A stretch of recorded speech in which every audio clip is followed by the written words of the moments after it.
Hello les guys, bonjour à tous et bienvenue dans ce nouvel épisode de Rien à voir. Et aujourd'hui, je suis ravie de vous retrouver pour le tout dernier épisode de la saison. J'avais envie de faire un dernier épisode et pas de vous abandonner en cours de route, donc je me suis dit que je devais vous dire un petit peu au revoir et que j'allais profiter de ce dernier épisode pour clore le sujet du perfectionnisme, du besoin de contrôle et du coup du lâcher-prise. Mais peut-être qu'il y en a parmi vous qui ont écouté le dernier épisode et qui se rappellent que je vous avais dit qu'à la base, je comptais vous faire un épisode aujourd'hui sur ma foi en l'univers. Et si jamais vous êtes un petit peu déçus parce que vous vouliez que je vous parle de ce sujet-là, je ne sais pas s'il y en avait beaucoup qui voulaient que je parle de ce sujet-là, mais bref, si jamais vous êtes un peu en mode « Ah, dommage, j'aurais bien aimé entendre parler de ce sujet », eh bien, rassurez-vous parce que les deux sont très liés. Voilà, donc vous allez comprendre, je vais vous expliquer un petit peu tout ça et comme d'habitude, si jamais ça vous intéresse, let's go. Du coup, pour commencer, je pense que le plus simple, c'est peut-être justement de vous expliquer un petit peu pourquoi est-ce que, pour moi, en tout cas dans mon cas, le fait de lâcher prise, c'est aussi lié à une certaine foi en l'univers. En fait, ce qu'il faut bien comprendre, et ce que je vous ai déjà quand même dit dans certains de mes épisodes, notamment celui sur l'astrologie, c'est que moi, à la base, je ne croyais en rien. Qu'est-ce que ça veut dire que je croyais en rien ? J'ai été éduquée dans une famille hyper athée, mais pas seulement athée, c'était vraiment plus que ça, dans le sens où on m'a même pas fait croire au Père Noël, à la petite souris. Vraiment, j'étais une enfant extrêmement terre à terre, du coup, et ça me paraissait même fou qu'il y ait des gens, notamment mes potes, qui puissent croire dans le fait que le Père Noël existe, ou du coup dans le fait aussi que Dieu existe. Et j'ai avancé dans ma vie et puis je restais un petit peu persuadée que finalement le fait de croire en quelque chose, c'était un signe de faiblesse parce que pour moi, c'était en mode, on veut pas voir la réalité en face, on veut pas voir notamment le fait que la vie est injuste, qu'on va tous finir par mourir et qu'il n'y a rien après la mort. Et parce qu'on n'est pas capable de voir toutes ces choses en face, on va se mettre à croire en tout un tas de choses. Alors que moi, j'étais vraiment en mode, non, c'est comme ça. La vie, elle est horrible, elle est injuste, elle est tout ce que vous voulez, mais c'est comme ça. Et moi, je vais pas commencer à, comment dire, à m'inventer une vie, quoi. Non, c'est pas du tout ça. Enfin bref, j'avais vraiment ce truc de si vous croyez en Dieu, si vous croyez en des choses comme ça qui ne sont pas réelles, parce que pour moi c'était pas réel, ça veut dire que au fond vous n'êtes pas hyper fort quoi. Et moi j'étais vraiment en mode la vie elle est dure, mais je me confronte à elle. Le problème avec cette façon-là de penser, c'est que premièrement, ça met beaucoup de pression sur les épaules et ça j'en ai parlé dans le dernier épisode quand je vous expliquais que à partir du moment où je me suis émancipée de ma mère, donc vers mes 23 ans, je me suis retrouvée seule à devoir gérer absolument toute ma life et donc forcément, ça me mettait beaucoup de pression et ça c'est ce qui me faisait oula, je sais pas pourquoi je bug sur cette phrase. C'est ce qui faisait que j'avais énormément besoin de tout contrôler et que mon besoin de contrôle, il était omniprésent et de plus en plus important dans ma vie. Et j'ai été comme ça, avec ce truc de je suis seule et je gère tout toute seule jusqu'à ce qu'au bout d'un moment, ça pète et que je ne puisse plus tout porter sur mes petites épaules. Parce que aussi, un truc important à comprendre, entre guillemets, c'était pas seulement ma vie que je portais sur mes épaules, c'était un petit peu aussi le destin de l'humanité. Puisque, pour rappel, moi, je voulais sauver le monde aussi à la base. Donc, de mes 5 à mes 25 ans, j'avais ce truc sous-jacent et très latent, on va dire, en moi, j'ai quand même l'humanité à sauver, quoi. Enfin, l'humanité, la planète, parce que c'est pas que les humains, la planète. Donc ça me faisait beaucoup de pression sur les épaules et plus j'avançais dans les années, plus la pression augmentait parce que plus on fonçait et on fonce d'ailleurs, hein, je peux le mettre au présent, dans le mur. Et en fait, ce qui est rigolo, c'est qu'avec du recul, je me rends compte que ce qui m'a permis d'enfin lâcher prise sur tout un tas de choses, notamment cette idée qu'il fallait que je sauve le monde, c'est notamment quand on s'est pris un petit peu tous le mur dans la gueule avec le coronavirus. Pour moi, le coronavirus, ça a vraiment été ce truc de « Ah mais en fait, je l'avais pas vu venir celle-ci ». Et c'était tellement genre inattendu que je me suis vraiment remise un petit peu à ma place, tout simplement, et que je me suis rendu compte que je vais pas sauver le monde.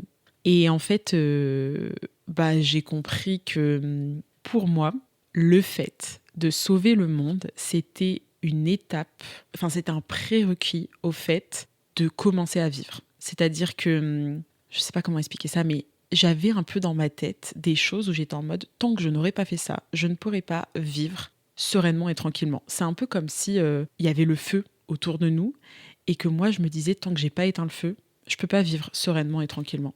Et en fait, aujourd'hui, j'ai accepté de vivre avec le feu autour de moi parce que j'ai compris que je ne pouvais pas faire autrement. Je peux essayer un petit peu d'atténuer certaines flammes. Je peux essayer de calmer un petit peu certains petits feux, mais l'incendie général, il est là et il sera toujours là. Et je crois qu'il faut apprendre à danser dans les flammes. Il n'y a pas un truc qui dit ça, je sais pas. Mais en tout cas, moi, ça a vraiment été un énorme deuil et un énorme lâcher prise. En même temps, je pense que c'est compréhensible. En fait, pendant 25 ans, j'étais là, je lâche pas mon arrosoir et je veux éteindre le feu. Et après, j'étais en mode, ok, on lâche l'arrosoir. Le feu, il est là. Et maintenant, qu'est-ce que moi, je fais de ma vie, sachant que je ne peux pas sauver l'humanité? Et d'ailleurs, cette métaphore de l'arrosoir, en vrai, je la fais pas pour rien. C'est-à-dire que pour moi, quand on a les mains prises sur quelque chose et qu'on décide de lâcher, ça nous permet aussi ensuite d'avoir les mains libres. Et quand on est dans le contrôle de quelque chose, quand on s'agrippe à quelque chose, ça nous empêche aussi de faire d'autres choses. Et moi, je sais que littéralement, je lâchais pas prise sur le fait que je voulais sauver le monde. Quand j'ai lâché prise sur ce fait-là, j'ai pu me sauver moi-même. Et je pense que c'est vraiment essentiel de l'avoir en tête, ce truc, parce que souvent, on s'imagine que lâcher prise, c'est lâcher prise sur tout. Enfin, souvent, je sais pas, mais j'ai l'impression que c'est un peu une image qu'on va avoir de quelqu'un qui lâche prise. C'est quelqu'un qu'on n'a plus rien à foutre de tout. Pas du tout. Quelqu'un qui lâche prise ne lâche pas prise sur tout. Il lâche prise sur les choses qu'il ne peut pas contrôler. Et dans le fait de lâcher prise, ce qui est intéressant, c'est de pouvoir discerner ces choses où finalement on se rend compte que mais en fait ça, je peux plus rien y faire. Ou j'ai jamais pu rien y faire, mais je pensais que je pouvais, mais en fait je peux pas. Et c'est de savoir comprendre ce qui dépend de nous et ce qui ne dépend pas de nous et pouvoir se concentrer sur ce qui dépend de nous. Et ça, c'est ce qu'on retrouve notamment dans la philosophie du stoïcisme. Et l'idée qui est développée par les stoïciens, l'idée hyper importante chez eux, c'est vraiment le fait d'accepter et de comprendre ce qui dépend de nous et ce qui ne dépend pas de nous. Enfin, plutôt d'accepter et de comprendre le fait qu'il y a des choses qui ne dépendent pas de nous. Et de vraiment totalement lâcher prise sur ces choses-là. Par exemple, j'ai n'importe quoi, la mort. Pour les stoïciens, la mort, c'est en mode, ok, la mort, elle est là, on ne va pas y échapper, mais c'est pas grave, parce qu'en fait, la mort, c'est une condition intrinsèque à la vie, et c'est bon, quoi. On lâche prise là-dessus, et on se concentre sur nous, et sur ce qu'on peut gérer. Par exemple, pour les stoïciens, on ne peut pas choisir comment des gens vont se comporter avec nous, on ne peut pas choisir ce qui va se passer dans notre vie extérieure, mais par contre, on peut choisir comment nous, on va gérer les émotions que ça va produire en nous, comment nous, on va accepter ou non ces choses-là. Et en fait, globalement, ce que les stoïciens nous expliquent ou ce en quoi ils croient, c'est le fait que, en tant qu'homme, on a une place qui nous est donnée dans l'univers et il ne faut pas qu'on essaye de transcender cette place qui nous est donnée. Et ça ne veut pas dire qu'on n'est rien, ça ne veut pas dire qu'on sert à rien, mais juste ça évite qu'on perde notre temps, comme j'ai pu le faire du coup, à vouloir contrôler des choses qu'on ne peut pas contrôler et qu'on gâche notre vie à se concentrer sur des choses qui ne dépendent pas de nous. Bref, je me répète un tout petit peu, donc on va avancer et on va revenir plutôt d'ailleurs au coronavirus. Il y a autre chose qui s'est passé pour moi pendant le coronavirus qui a littéralement changé ma vie. Et du coup, vous allez aussi voir le lien direct avec ma foi en l'univers, puisque pendant le confinement, j'ai découvert l'univers justement. En tout cas, j'ai découvert, redécouvert, parce que j'ai fait un bac S, donc en soi, l'astrophysique, la physique, je connaissais, mais j'ai vraiment redécouvert ça. Je me suis plongée là-dedans parce que je suis tombée sur une première vidéo et ensuite j'ai enchaîné et pendant vraiment 2-3 semaines, je n'ai fait que écouter et regarder des vidéos sur absolument toute l'histoire de la physique et de l'astrophysique. Voilà, donc ça a vraiment totalement changé ma vie et ça m'a aussi permis de lâcher prise sur autre chose dont je vous ai pas trop parlé, je crois, dans ce podcast, qui est le fait que jusqu'à mes 25 ans, j'avais vraiment des questions existentielles en moi sur lesquelles je bloquais parce que je me disais, tant que je n'aurai pas de réponse à ces questions existentielles, je ne pourrai pas avancer et je ne pourrai pas réellement entrer dans ma vie. En fait, globalement, si je résume un petit peu, de mes 5 à mes 25 ans, j'avais 3 choses qui me bloquaient et qui m'empêchaient d'avancer. Premièrement, le truc qui faisait que je voulais sauver le monde. Deuxièmement, le truc qui faisait que j'étais persuadée qu'il fallait que je sois mince pour pouvoir être heureuse. Et troisièmement, mes questions existentielles. Qu'est-ce que c'était concrètement ces questions ? C'était des questions qui étaient très liées à la mort, dans le sens où, et ça je vous en ai parlé du coup je pense dans mon épisode justement sur la mort, mais moi, à partir de mes 4 ans, j'ai commencé à me poser beaucoup de questions par rapport à la mort, parce que dans l'année de mes 4 ans, j'ai perdu coup sur coup mon chat et mon arrière-grand-mère. Et en vrai, mon arrière-grand-mère, je m'en foutais un peu, parce que je la connaissais pas trop. Mon chat, ça a été un peu plus un choc, parce que j'ai vraiment vu mon chat mourir devant mes yeux, d'une très belle mort. Elle s'est endormie comme ça, dans son petit panier. Mais forcément, quand tu as 4 ans et que tu découvres la mort comme ça, tu commences à te poser des questions. Et le problème, c'est que, étant donné que j'ai pas grandi dans une famille croyante, c'est un petit peu plus compliqué à répondre aux questions, quoi. Dans le sens où ma mère, elle était un peu en mode alors En mode, moi, je me réveillais tous les soirs, je me souviens. Enfin, je redescendais tous les soirs en lui disant: mais pourquoi est-ce qu'on doit mourir ? Est-ce que moi je vais mourir ? Est-ce que toi tu vas mourir ? Comment est-ce que ça fait ? Est-ce que ça fait mal ? Patati, patata. Et voilà, et plus les jours avançaient, plus je posais des questions à ma mère, et plus elle me disait des choses qui me faisaient un peu comprendre qu'elle n'avait pas trop les réponses. Disons que j'ai vraiment compris qu'elle essayait un petit peu gentiment de se débarrasser de moi, quoi. Enfin, en mode, oui, bon, Olga, du coup, en fait, je t'explique, la mort, en fait, c'est comme quand tu dors, mais à l'infini. Mais le problème, c'est qu'en fait, plus elle essayait de répondre à mes questions, plus moi, j'en posais d'autres. Par exemple, quand elle m'a sorti cette réponse-là, j'étais en mode, mais c'est quoi l'infini ? C'est bien mignon, mais t'as 4 ans, tu me dis infini, c'est-à-dire... Et donc là, ma mère qui essaye de se dépatouiller comme elle peut, qui me dit, l'infini, tu vois, c'est comme l'univers. Parce que nous, on est en France, et la France, elle est sur la planète, et la planète, elle est dans le système solaire, et le système solaire, il est dans la galaxie, et la galaxie, elle est dans l'univers, mais l'univers, il est infini. Et cette phrase, les gars, ça m'a totalement mindfuck, parce que j'étais en mode, je ne comprends pas l'infini. Genre, c'est inconcevable pour moi, et j'étais restée bloquée là-dessus, parce qu'en plus, moi, j'étais en mode, si à chaque fois quelque chose est dans quelque chose d'autre, un peu comme un système de poupée russe, c'est-à-dire la France est sur la planète est dans le système solaire, etc. Ça veut dire que l'univers est forcément dans quelque chose. Juste, on ne sait pas ce qu'il y a autour, mais c'est sûr qu'il y a autre chose. Enfin, vraiment, genre, j'étais persuadée de ce truc de, il y a forcément quelque chose autour de l'univers, et il faut que je sache ce qu'il y a autour de l'univers. Et j'étais persuadée que tant que j'aurais pas cette réponse-là, je pourrais pas vraiment avancer.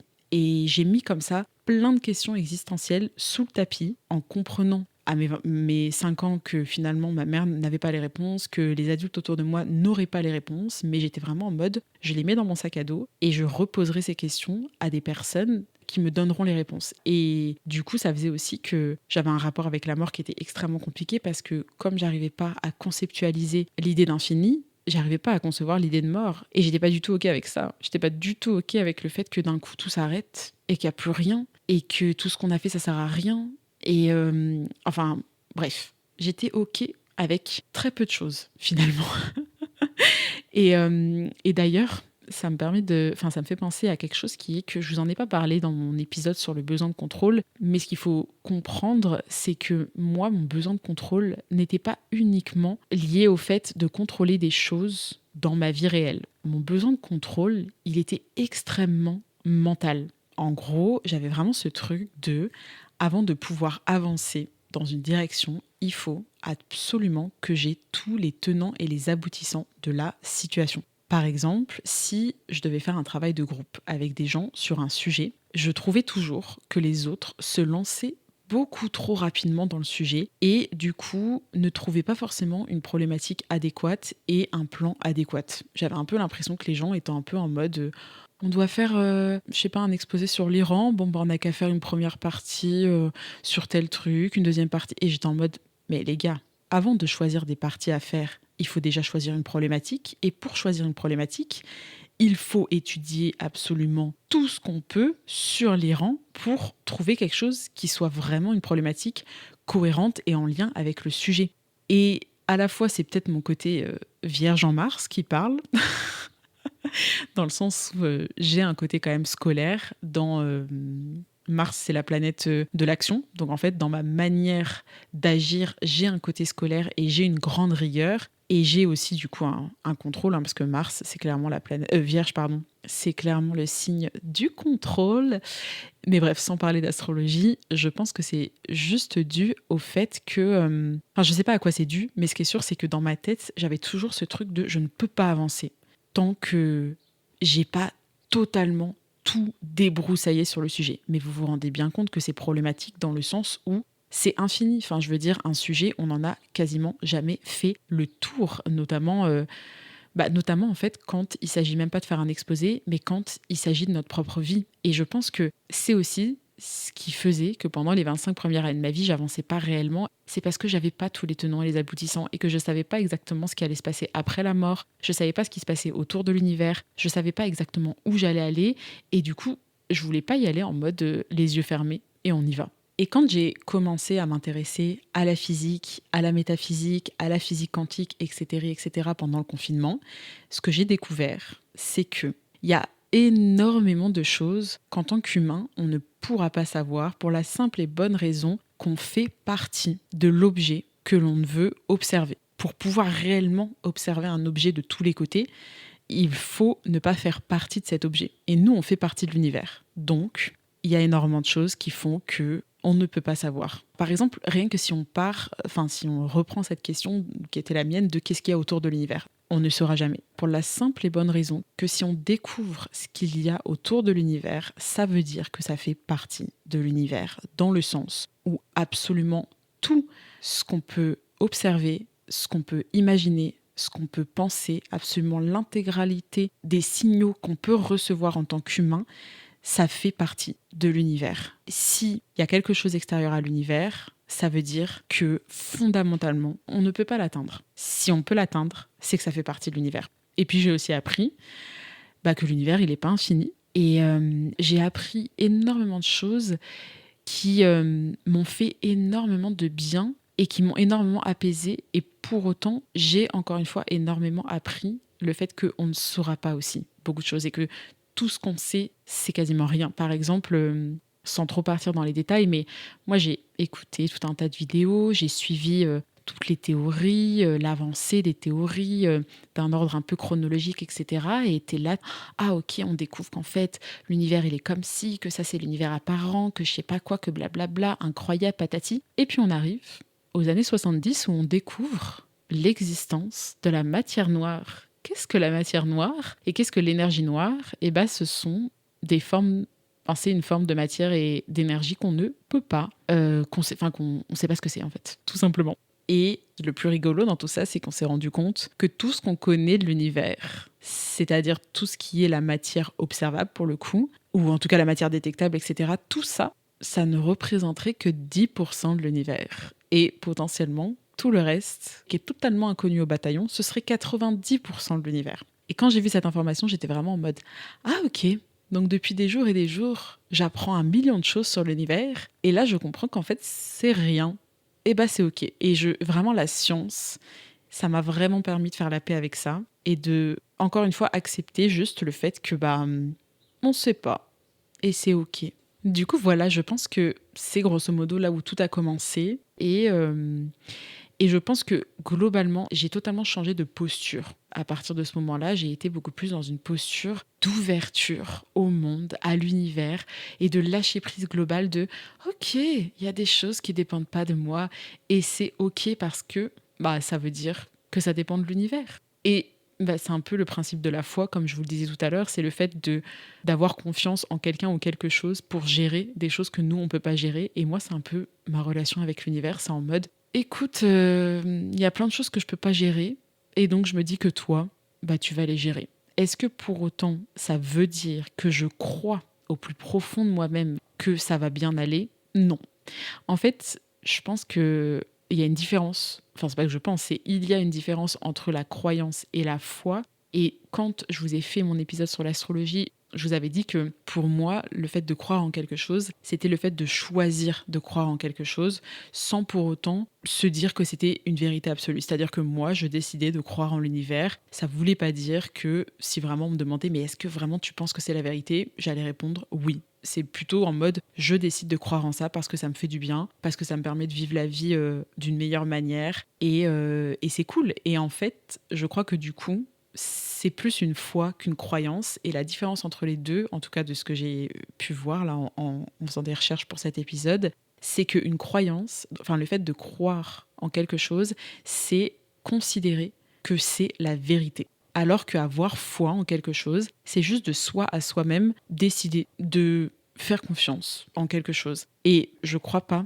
fondamentalement que les choses vont bien aller. Parce que quand on voit la Terre et quand on voit tout ce qui se passe, c'est compliqué de croire en un futur bright and beautiful, you know? Mais je décide de faire confiance dans l'univers. Parce qu'en fait, j'ai un peu ce truc, même encore aujourd'hui, quand je commence à angoisser, à me dire « Oh mon Dieu, où est-ce qu'on va C'est terrible, etc. » Et que je commence à juste voir tout ce qui se passe autour et penser à tout ce qui se passe autour et à la montée de l'extrême droite, du masculinisme, à l'écosystème, tout qui s'effondre en fait. Je suis un peu en mode oh, « Mon Dieu, mon Dieu, mon Dieu, mon Dieu, on va tous mourir. » Et puis, je me dis, en fait, l'univers m'a porté jusqu'ici. Let's go.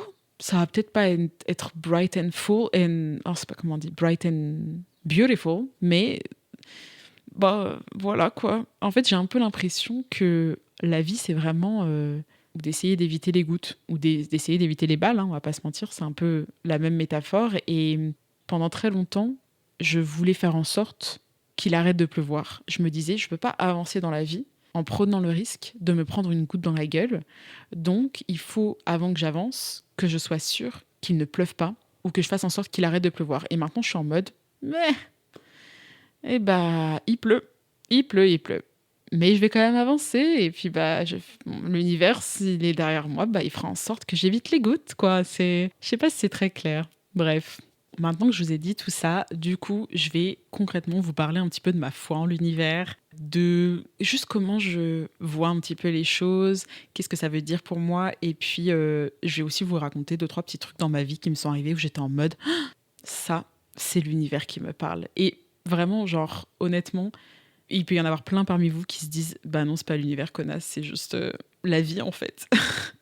Le hasard, la vie, c'est juste des décisions que tu as prises et puis basta cosy. Et oui, totalement. Mais moi, je décide de rentrer dans un petit truc de c'est l'univers parce que ça me fait rire, parce que ça me fait kiffer et que c'est bien le principal. Premièrement, comment je vois les choses? La première chose, c'est que selon moi, en tout cas dans ma croyance ou ma foi en l'univers, j'ai ce truc de... On a un peu un chemin qui a été tracé pour nous par l'univers et je suis persuadée que le but d'une vie, c'est de reconnaître notre chemin dans le sens où il existe et où au fond on le connaît déjà parce qu'il fait partie de nous, mais de le reconnaître et de le suivre. Et ça veut dire aussi reconnaître ce qui nous fait vraiment vibrer et encore une fois, ce pourquoi on est là.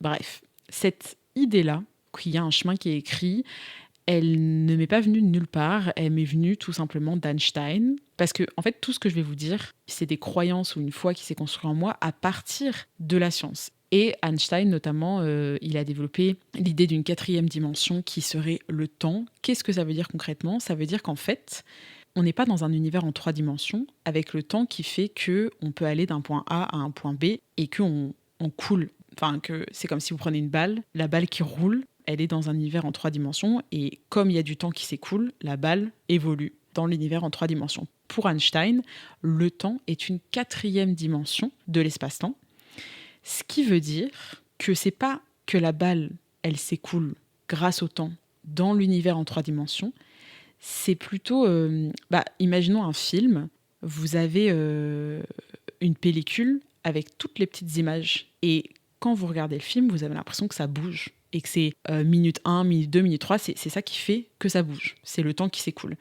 Or, pour créer le film, en fait, il y a plein d'images qui vont être collées et qui vont passer l'une après l'autre. Et c'est un peu ça, en fait, pour Einstein. C'est un peu ce truc de la quatrième dimension du temps. C'est ces images qui font que nous, quand on se balade dans l'espace-temps, on a l'impression que du coup, les choses évoluent, les choses avancent, etc. C'est hyper flou ce que je vous raconte.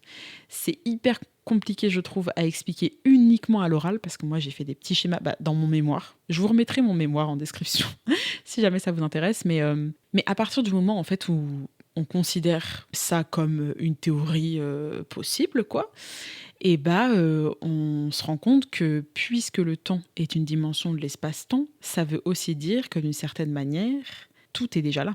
C'est en mode le film, avant de regarder le film, il y a déjà toute la série d'images qui va faire que le film va exister. Et donc, c'est déjà là. Et là, vous allez me dire, Olga, it's not possible parce qu'on a tous un libre arbitre. Je le sais, les guys. Again, la question du libre arbitre, j'en ai parlé dans mon mémoire. Et en fait, moi, je pense que ma foi, entre guillemets, c'est un peu un mix des deux. C'est-à-dire que j'ai un peu l'impression qu'il y a quand même un chemin qui nous est destiné, mais on peut totalement ne pas le suivre, sauf que toute notre vie, on aura cette sensation interne de ne pas être là où on doit être. Et je pense que d'ailleurs, cette sensation qu'on peut avoir de « je ne suis pas là où je dois être », c'est parce qu'on n'est pas sur notre chemin en train de faire ce qu'on devrait faire et qu'au fond de nous, on sait ce que c'est en fait. Et au fond de nous, on a déjà toutes les réponses. Et j'ai l'impression que plus dans la vie on va essayer des choses, plus ça va nous guider sur notre vrai chemin, parce que je vois un petit peu ça comme, imaginons que le chemin, il est fait avec une matière autocollante, et chaque essai qu'on fait, on lance un grain de sable quelque part autour de nous. Et si le grain de sable, il tombe pas sur la matière autocollante, il va s'envoler, et puis bon, voilà quoi. Et en fait, plus on va lancer de grains de sable, plus on a de probabilité qu'il y en a qui tombent sur ce fameux chemin, et plus on va pouvoir voir ce chemin se dessiner. Ou alors, autre image, plus on va essayer d'ouvrir de portes, plus on va se prendre des murs, plus on va se prendre des portes fermées, plus ça va nous aiguiller par défaut sur notre chemin. Voilà. Donc l'univers, c'est un petit peu ça pour moi, c'est un peu, il y a des portes qui s'ouvrent, des portes qui se ferment, et à chaque porte qui s'ouvre ou à chaque porte qui se ferme, donc à chaque échec, à chaque refus, etc., je me dis, c'est que c'était pas là où je devais aller, et c'est l'univers qui est en train, gentiment mais sûrement, de me montrer le chemin. Voilà, c'est ma croyance, encore une fois, vous en faites ce que vous voulez. Et maintenant, je vais vous donner un petit peu des exemples concrets de ce genre de choses qui s'est passé dans ma life. Déjà, le premier exemple qui me vient en tête, je vous en ai déjà parlé dans mon épisode sur le déclic, mais c'est grosso modo le fait que moi, il y a à peu près 1 an et demi, j'ai décidé de m'installer dans la ville dans laquelle j'habitais, qui était Montpellier. J'ai décidé de prendre un CDI, en tout cas j'avais ça en tête, un CDI, un appartement, voilà, vraiment genre m'établir dans la ville. Et l'univers m'a dit, que nenni ma belle, tu vas être une nomade parce que tu es Sagittaire en Jupiter et que tu as besoin d'aventure. Aujourd'hui, j'ai encore un avis un petit peu plus nuancé vis-à-vis de tout ça, mais je vous en reparlerai plus tard, après les vacances. Mais en tout cas, ce qui est sûr, c'est qu'à ce moment-là de ma vie, je me suis rendu compte que clairement, c'était la meilleure décision pour moi de partir. Et je pense honnêtement que ma vie ne serait pas la même aujourd'hui si j'étais restée, si j'étais dans un CDI, si j'étais dans mon appartement. Et je suis très contente d'être partie. Autre chose là, qui me vient en tête, là, dans le truc des portes qui se ferment et de moi qui réalise plus tard à quel point en fait c'était bénéfique pour moi que ça se ferme, ce sont les relations amoureuses. Je suis tombée amoureuse il y a maintenant un petit moment d'une fille. J'étais vraiment en mode pendant 1 an dingue d'elle. Et je me disais, c'est vraiment la femme de ma vie.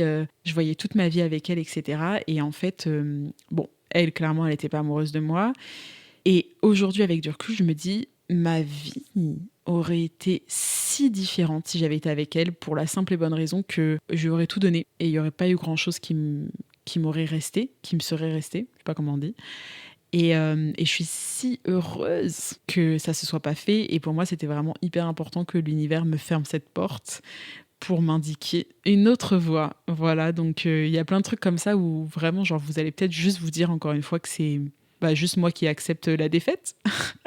Mais je préfère me dire, mais bien sûr que ce n'était pas ma destinée. Of course, it wasn't my destiny. Pourquoi je le redis en anglais? Vous l'avez compris en français? Pourquoi je dois tout répéter à chaque fois?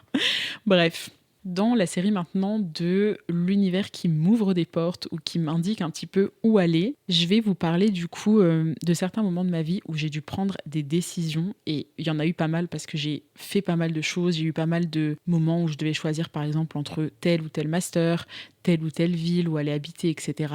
Et dans ces moments-là comme ça où on doit prendre des décisions, moi je vous conseillerais d'écouter votre instinct, parce que pour moi, notre instinct, c'est vraiment genre l'univers qui nous parle. Moi, je vois vraiment ça en mode, il y a des choses qu'on peut pas expliquer, il y a des choses où on aura beau faire, vous savez, genre des tableaux avec les pour et les contre pour chacune des deux villes, pour chacun des masters, etc. Il y a des choses qui sont très rationnelles, où des fois, on a toutes les raisons du monde qui nous poussent à aller dans un endroit, et pourtant, au fond de nous, on sait que c'est pas le bon endroit. Et ça m'est vraiment arrivé plusieurs fois. Justement, là, je viens de vous parler de la meuf dont j'étais folle amoureuse. Quand j'étais folle amoureuse de cette meuf, on habitait toutes les deux sur Bordeaux. On était toutes les deux venues pour un stage, mais vraiment, genre, on ne se parlait plus à ce moment-là. Genre, on était dans la même ville, mais ça faisait des mois et des mois qu'on se parlait plus. Et moi, j'étais tellement encore in love d'elle que je me disais, après le stage, il faut que je reste dans cette ville-là. Parce qu'on ne sait jamais, puisque c'est la femme de ma vie, il faut qu'on soit dans la même ville, entre guillemets. Et voilà, quoi, je m'imaginais tout un futur. Je m'étais auto-persuadée que du coup, cette ville, c'était la ville de ma vie. J'étais en mode Bordeaux, c'est trop la meilleure ville du monde. Spoiler alerte. Pas du tout. J'aime pas Bordeaux. En fait, j'aimais pas Bordeaux avant d'aller y vivre. Quand j'y ai vécu, je me suis auto-persuadée que c'était la meilleure ville du monde. Et maintenant, avec du recul, je suis en mode, mais pas du tout. Mais genre pas du tout, 0%. Bref. Donc ça, c'est aussi un truc qui est intéressant à comprendre et à avoir en tête, c'est que savoir s'écouter, c'est compliqué, parce que des fois, on va plus écouter notre cœur, qui va faire qu'on va être complètement délulu, et pas notre vrai instinct, et pas notre vraie voix à l'intérieur. Et quand on est aussi dans des relations, notamment amoureuses, on est là, oh, mais c'est l'univers qui fait que on est dans la même ville pour faire notre stage toutes les deux, c'est l'univers qui fait que ci, qui fait que ça. Et en vrai, non. Genre non, c'est juste c'est la vie, mais bon, honnêtement, c'est tout un art, je pense, de savoir réellement écouter l'univers et pas nous. Et encore une fois, notre aspect très délulu et très amoureux, hein, tout simplement, et perdu, bref.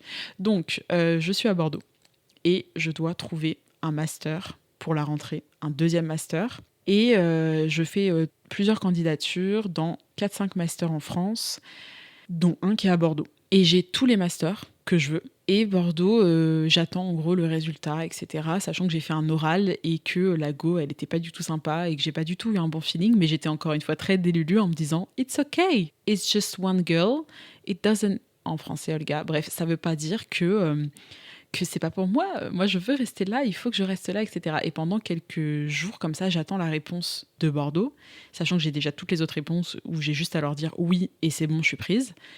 Et je sais pas, je ressens un truc en moi, une espèce d'anxiété, une espèce de truc. Je sens qu'il y a un truc qui va pas et je peux même pas trop expliquer pourquoi. Et je me souviens à un moment donné, je me pose et j'ouvre mon ordi et je regarde un petit peu plus le programme, notamment d'un master que j'ai eu à Montpellier, sachant que les deux autres masters c'était à Paris et que je voulais pas aller à Paris. Donc en gros, c'était un peu soit je vais à Montpellier, soit je vais à Bordeaux. Et dans ma tête, je voulais pas du tout aller à Montpellier parce que j'étais en mode cette ville, ça me dit rien. Apparemment, j'étais passée complètement à côté de la hype parce que tout le monde me disait mais Montpellier, c'est trop hype et tout. Et moi, j'étais en mode ah bon, j'ai l'impression qu'il n'y a pas de verdure et ça me fait peur. J'ai peur d'avoir chaud. Et en fait, je relis le programme du master et je vois que c'est mot pour mot ce que je recherche. Alors que dans le programme de Bordeaux, on n'est pas du tout dans ce que je recherche. Et là, je me dis, non, mais en fait, Olga, faut que tu ailles à Montpellier. Hein. Et d'un coup, dans mon corps, c'était en mode, tout s'est relâché. Et c'est comme si, en fait, l'univers est en mode, enfin, elle a compris, la conne, c'est bon, on la laisse tranquille. Et j'ai compris que c'était la bonne décision, je l'ai ressenti vraiment profondément en moi. Et il y a eu d'autres fois comme ça dans ma vie où j'étais en mode, je sais pas. Et en fait, au fond du fond, on le sait. C'est un peu comme quand vous hésitez par exemple entre deux films et que vous décidez de tirer au sort Et quand on vous donne un film en mode, ok, bah c'est celui-là qu'on va regarder, genre le film A, et bah vous vous rendez compte, parce que vous l'avez devant les yeux, et que vous ressentez pas que c'était celui-là vraiment que vous vouliez, bah vous vous rendez compte que c'était pas celui-là que vous vouliez. Je sais pas si c'est très clair ce que je raconte. Mais bref, il y a des choses comme ça où c'est compliqué à savoir, mais quand vous la prenez la décision, ça se ressent en soi. Et voilà. J'avais d'autres trucs que je voulais vous raconter. Qu'est-ce que je voulais vous raconter? Ah oui, dans le genre l'univers qui m'appelle. À chaque fois, je vous fais des catégories, putain. Dans le genre The universe is calling me, bitch. Enfin, you, bitch. J'ai un exemple. Alors, je fais pas du tout les choses dans l'ordre, pardon. J'en suis désolée, mais grosso modo, avant de faire ce deuxième master à Montpellier, j'ai fait un premier master. Quand j'envoie les candidatures pour ce premier master, je suis à Palma, en plein coronavirus, pour le coup, en plein confinement, et j'envoie littéralement 50 candidatures. Parce qu'en fait, je sais pas pourquoi, je suis persuadée que je vais être prise nulle part, alors que j'ai pas un mauvais dossier, mais je sais pas, je suis tellement stressée que je me dis dans le doute, j'envoie partout. Et puis c'est aussi un petit peu ma technique à moi, hein. C'est vraiment, je lance des grains de sable partout, comme ça au moins, hop, hop, hop, j'ai plus de chances d'arriver là où je dois aller. Et il faut savoir que à ce moment-là de ma vie, je suis en mode, je rentre en France, mais il est hors de question que j'habite en France, parce que j'avais un vrai rejet de la France, et je voulais, moi, aller en Italie. C'était mon objectif de vie, donc j'étais en Espagne, et j'étais en mode, je vais rentrer très vite fait, mais on va repartir dardard en Italie. Et du coup, ce que je fais, c'est que j'envoie des candidatures à énormément de masters, mais les masters qui m'intéressent, c'est évidemment les masters qui proposent un échange en Erasmus. Et parmi tous les masters, il n'y en a que un qui me permet de choisir directement le pays où je vais aller. Et en gros, genre, avant même de m'inscrire dans le master, j'ai la confirmation de si oui ou non c'est possible que j'aille dans ce pays-là. Et donc forcément, je choisis l'Italie pour ce fameux master qui est donc à Caen. Et je continue ma vie. Et en fait, à ce moment-là, j'étais en train de sortir de ma dépression, mais il y avait encore des moments où pendant 2 semaines, j'allais calculer personne, j'allais être au fond du trou en train de faire des crises d'hyperphagie et à vouloir me tuer. Et du coup, j'étais totalement déconnectée, mon portable, je répondais à rien, etc. Donc j'ai une période en juin comme ça où je réponds à rien ni personne, où la vie n'existe plus. Et quand je décide de sortir de cette période-là, le jour où je décide de reprendre un peu ma vie en main et de me reconnecter au monde, il y a quelqu'un qui m'appelle et qui me dit « Oui, bonjour, je vous appelle de l'université de Caen. En fait, c'est pour vous dire, bon, bah là, ça fait déjà 2 semaines que du coup, normalement, les candidatures, c'est clos, etc. Mais bon, on n'a pas eu de réponse de votre part, donc c'était juste pour savoir si vraiment vous vouliez abandonner votre candidature ou si vous étiez quand même intéressé et tout. » Et là, je tilte que cette fameuse université, c'est l'université où, en gros, il me confirme que je peux aller en Italie avant même de m'inscrire. Et donc, je vois que j'ai été acceptée pour aller en Italie, etc. Et je lui dis, non, non, mais c'est bon, je viens. Et pour moi, ça a vraiment été l'univers dans le sens où, à la base, ils auraient même pas dû attendre 2 semaines, ils auraient pas dû essayer de me rappeler. Enfin, c'est-à-dire qu'il y a une deadline sur e-candidat pour valider ou non les masters qu'on veut prendre. Si moi, j'ai pas validé, mais je veux dire, il y a aucun autre master où j'ai pas validé, où les gens m'ont appelé. C'est en mode, bon, bah, elle a pas validé, elle veut pas ce master. Enfin, c'est pas possible, normalement. Enfin, je veux dire, on est je sais pas combien de candidats pour un fucking master. À quel moment tu vas appeler les gens qui ont dit non? Bah, moi, elle m'a appelé. Et je me suis dit que c'était l'univers qui avait fait que j'étais tombée sur cette gentille dame qui m'avait appelée et qui a fait qu'ensuite, j'ai pu partir en Italie, vivre le meilleur Erasmus de ma vie, bon, le seul aussi de ma vie, mais en tout cas un super Erasmus, et apprendre l'italien et tomber amoureuse de ce pays et de cette culture et que ça a changé ma vie en fait. Bref, je voulais vous raconter d'autres histoires, mais en fait, je me rends compte que je sais pas si c'est très intéressant de juste m'écouter moi raconter des histoires comme ça, hyper décousues, etc. Et en fait, j'avais envie de vous raconter une story time d'un moment où l'univers m'a vraiment dit « Là, ma belle, tu dois lâcher prise ». D'un moment où, pendant 48 heures, 72 heures, j'ai connu que des emmerdes, mais une dinguerie, enfin vraiment des dingueries sur dingueries, etc. Et en même temps, je dis ça, mais calmons-nous. Je veux dire, il y a des gens qui racontent des story time qui sont beaucoup plus what the fuck. Moi, ça reste totalement tranquille. Je suis pas non plus allée en garde à vue. Mais c'est surtout que je me dis, c'est bon, là, ça fait quand même pas mal de temps que je parle. Donc, je pense que je vais clore l'épisode. Et si un jour j'ai l'occasion, je vous raconterai cette histoire qui est pas non plus... je sais pas vendre mes histoires. Je suis vraiment en train de vous dire, ouais, enfin, c'est pas non plus extraordinaire. Mais bref, en fait, j'ai un peu ce truc avec ma vie de me dire... J'ai vécu plein de trucs, mais je sais pas si j'ai déjà vécu genre des trucs de dingue. Je m'en rends pas compte. Je pense que le truc où je me dis, ah, ça aurait pu faire une bonne story time si c'était parti en cacahuète, c'est le fait que quand j'habitais en Espagne, j'étais pote avec une meuf qui sortait avec le dealer de drogue du cartel, enfin du quartier, enfin je sais pas comment dire. Et du coup, genre il y a plusieurs fois où je suis allée en boîte dans la voiture avec ce gars. Et avec du recul, maintenant que j'ai regardé Euphoria ou certaines choses, je me dis, putain, mais à tout moment, genre ça se trouve, il y avait une bataille de gang, on aurait pu se faire des glingos en fait, enfin dans la voiture, je sais pas, mitrailler, j'en sais rien. C'est ça peut-être le truc le plus fou qui s'est passé dans ma vie. Donc c'est rien, littéralement. Bref, non, je vais clore quand même l'épisode avec un tout dernier truc qui, encore une fois, n'est pas extraordinaire, mais peu importe. C'est le fait que, grâce à l'univers, j'ai eu une meilleure amie. Je vous explique.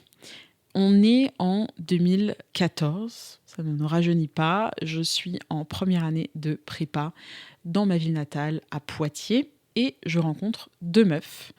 Et on forme un petit peu un trio toutes les trois. À la fin de l'année, elles partent toutes les deux à Sciences Po Lille. Moi, je pars en deuxième année de prépa à Aix. Et du coup, on se perd un petit peu de vue. En tout cas, il y en a une des deux qui me fout un peu des plans, qui me gosse un petit peu, qui est pas très cool, on va dire. Et en fait, je me dis, ok, bah les deux ont dû m'oublier, les deux ont dû doivent vivre leur meilleure life sans moi. Et je me dis, bon, bah tant pis, c'est pas grave, on passe à autre chose. Sachant qu'on était vraiment quand même super potes, etc. Mais je pense que j'ai une part d'ego, de blessure, de trahison, de ce que vous voulez, qui fait que je suis en mode, ok, c'est pas grave, je passe à autre chose. Je les oublie. Donc je donne plus de nouvelles ni à l'une ni à l'autre. Et je termine ma deuxième année de prépa. Et en gros, à ce moment-là, moi, j'avais passé le concours du coup des écoles de commerce. Je me rends vraiment compte qu'aujourd'hui, je vous ai raconté toute ma vie à l'envers. La chronologie laisse tomber. Je sais pas si c'est important ou pas. Je suis désolée. Hein. Peut-être que vraiment là, j'ai perdu tout le monde. Bref, peu importe. Mais du coup, je passe le concours des écoles de commerce et je me retrouve à faire un mois où je fais littéralement le tour de France des écoles de commerce pour passer tous les oraux. Et il y a un jour où je vais justement à Bordeaux. Et en fait, en début de matinée, enfin quand on arrive le matin, je croise une fille qui était avec nous en première année de prépa. On se parle vite def et puis on part chacune de notre côté, on fait notre oral, etc. Et quand je sors de l'oral, je la recroise, ce qui n'était pas forcément dit parce qu'en soi, elle aurait très bien pu repartir, enfin selon l'horaire et tout à laquelle elle est passée. Mais là, je la recroise et on décide du coup d'aller déjeuner ensemble. Donc on va déjeuner ensemble, on se raconte un peu nos lives et elle me dit, et au fait, elles deviennent quoi les filles? Et là, je lui explique je lui explique un peu l'histoire, qu'il y en a une des deux qui m'a un peu ghostée, que du coup les deux, je les ai un peu mises dans le même panier et que je leur parle plus. Et elle me dit, c'est dommage parce que la deuxième en soi, elle t'a rien fait. Et j'étais un peu en mode, oui, c'est vrai. Elle me dit, bah oui, c'est trop bête, tu devrais essayer de lui envoyer un message parce qu'en soi, elle a rien à voir dans l'histoire. J'envoie un message du coup à la deuxième, on redevient amis et elle devient littéralement la première personne au monde à laquelle j'ai pu me confier sur toute ma life. C'est vraiment la première personne à qui j'ai parlé de ma famille, à qui j'ai parlé de mes TCA, à qui j'ai parlé du fait que j'avais jamais eu de copain, que j'avais toujours été seule. Je lui ai tout dit et ça a été un game changer parce qu'en fait, jusqu'à elle et jusqu'à mes 20, 21 ans, un truc comme ça, j'avais toujours été toute seule et les amitiés que j'avais eues, c'était vraiment des amitiés entre guillemets superficielles dans le sens où je racontais jamais rien sur moi parce que j'avais énormément honte, énormément peur du jugement et elle en fait, je lui ai tout dit. Et cette amitié, elle a vraiment, enfin je sais même pas qui est-ce que je serais aujourd'hui sans cette amitié. J'imagine que j'aurais fini par croiser des gens, etc., à qui j'aurais pu parler, mais ça a vraiment été la première personne à qui j'ai fait confiance. Et ensuite, j'avais plus du tout de mal, quand je rencontrais des gens ou quand je parlais à mes amis, à leur dire la vérité sur moi, à dire toutes ces choses qui, avant, me faisaient hyper honte. Et du coup, même si aujourd'hui, on est moins proche, dans le sens où la vie suit son cours, et voilà, mais en tout cas, je me dis vraiment, putain, l'univers, quand il veut quelque chose, il le veut. Et il faut savoir l'écouter. Voilà. Sur ce, les guys, je pense que je vais m'arrêter là. J'ai déjà bien assez parlé. Je ne sais même pas si vous êtes encore nombreux à m'écouter. Mais la conclusion de tout ça, c'est que ce qui m'a permis de lâcher prise, c'est du coup de faire confiance à l'univers. Par contre, la grosse problématique dans ma vie actuellement, c'est le fait de faire confiance aux gens. Et je pense que ça, on va en reparler à la rentrée. J'ai beaucoup d'épisodes à faire là-dessus, sur mon côté indépendante, sur le fait que je sais pas m'attacher, que j'arrive pas à m'attacher, que... on va beaucoup parler d'amitié, d'amitié homme-femme, des relations, de choses comme ça, parce que j'ai énormément de choses à dire sur ce sujet. Donc si jamais ça vous intéresse, eh bien, patientez un peu. Et on se retrouve, je pense, au cours du mois d'août ou alors à la rentrée scolaire, donc au mois de septembre. Voilà, écoutez, j'espère que cet épisode vous a plu. Je vous fais des gros bisous et je vous souhaite vraiment un très bel été à toutes et à tous. On se retrouve plus ou moins bientôt et en attendant, prenez soin de vous. Ciao!